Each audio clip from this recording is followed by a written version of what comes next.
right? So we'll use this student relation, right? Student schema. So the students relation, it contains the roll number of a student, last name, first name, email, class, year, major, and phone number, right? So we are going to create a trigger that will calculate the number of rows we have inserted till now.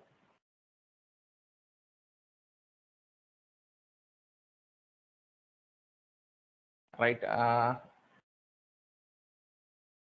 Right. Or let me move on to this second trigger. Sounds quite simple, right? So whenever the person inserts a phone number in the student table, we are going to prefix it by 91, right? So create a trigger that adds plus 91 to all the phone numbers in the students table.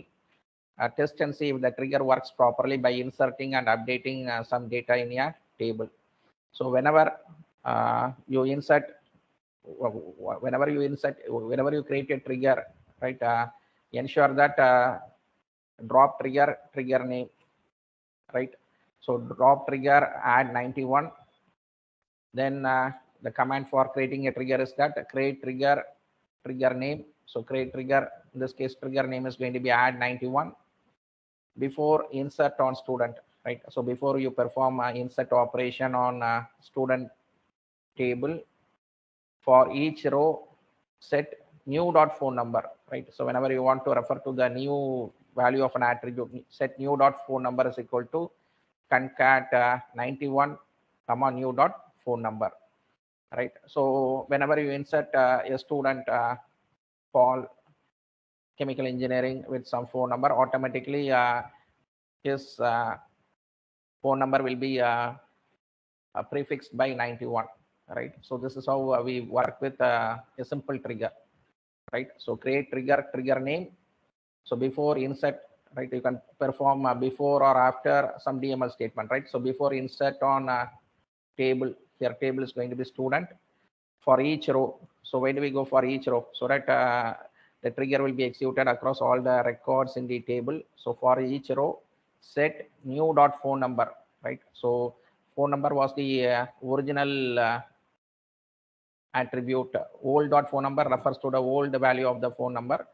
New dot phone number refers to the new value of the phone number. You are going to concatenate, use concatenate string operator to prefix 91 plus 91 with the new phone number, right? So this is how you prefix plus 91 to all the students phone number. So even if a student doesn't enter his contact number with, he has entered only 10 digits, automatically this plus 91 will be prefixed to the values, phone number attribute values, right? So hope you can follow it, right? So it's a very simple trigger, right? Create trigger Yes, name. sir. So create trigger name. So trigger name is going to be add 91. It's a user defined variable. So for ease of understanding, add 91. So before or after, you can execute a trigger before or after some DML has happened. So before or before insert on table name. So table name is going to be student for each row. So you need to ensure that this trigger is executed across all the records in the table. Set new dot phone number is equal to concatenate operator is there plus 91 new dot phone number.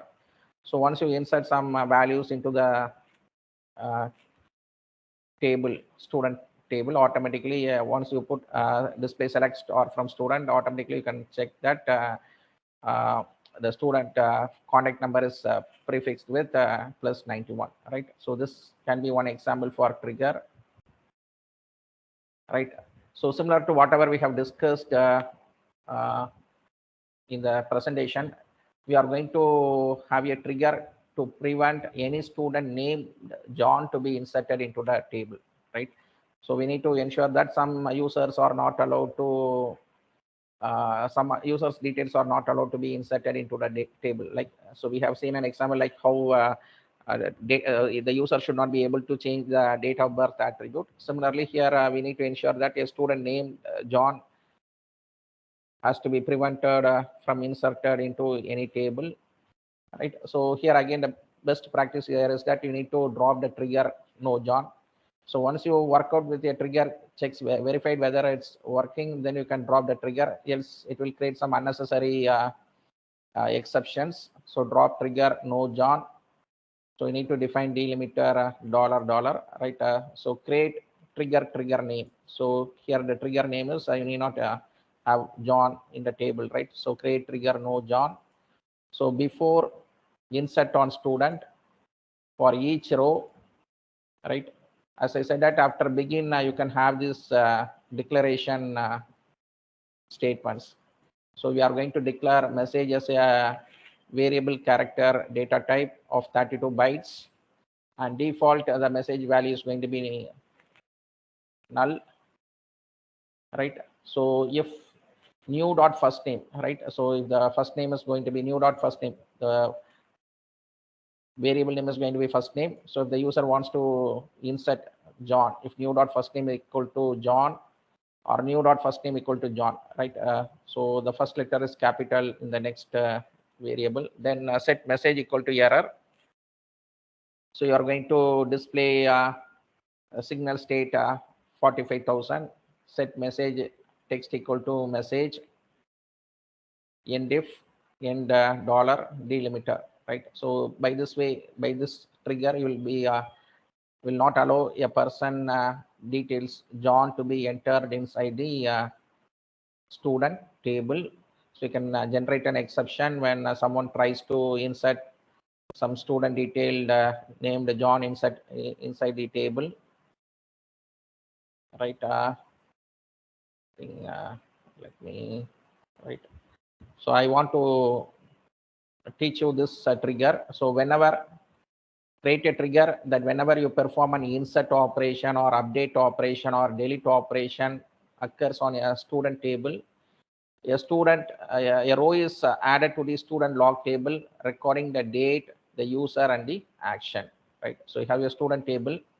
When someone performs some operation, right? So when some record is inserted into the student table, or when a record is deleted from the student table, or when some record is updated from the student table, we need to ensure that you create a separate log file containing the date and time on which the operation has been done by the username, and the action, whether it's going to be an insert operation or delete operation or update operation, right?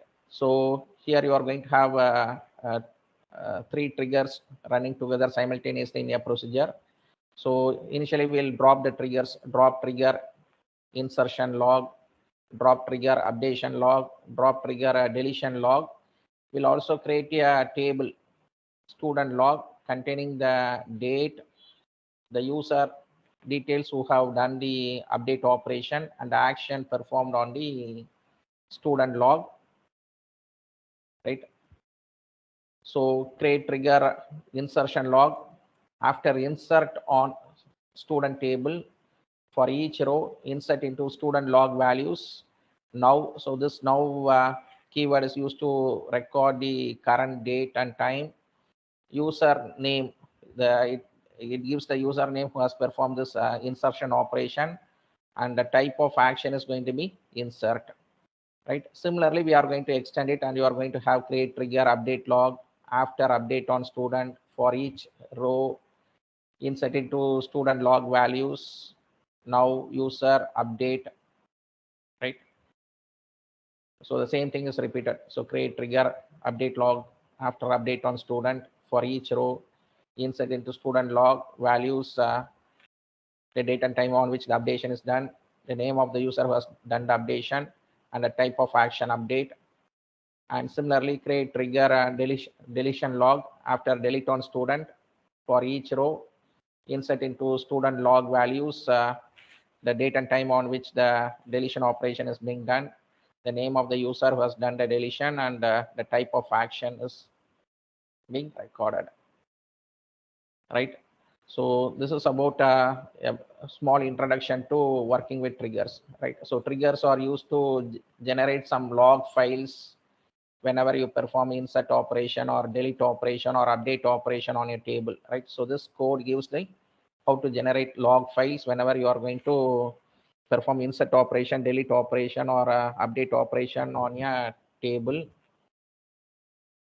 and you can raise an exception when the user wants to change the date of birth value of an student, or whenever you don't want some students, if department is equal to ECE, I don't want the student some other department student to be present in this table, right? We can raise a trigger exception, right? So this second trigger is triggered whenever you are going to insert a phone number. It will prefix the phone number by +91, and this trigger is going to be triggered right. So it will display the count of the number of records that is being inserted till now, right? So how many records are inserted into the student record student table till now, right? So create trigger count. So count is going to be the trigger name. So after insert on student table, for each row, set at count is equal to select of count star from student, right? So this count trigger is used to display the number of records that are being inserted into the student. Once you give selected count, it will display the number of records that are being inserted into the student table, right? So this is about working with triggers in DBMS.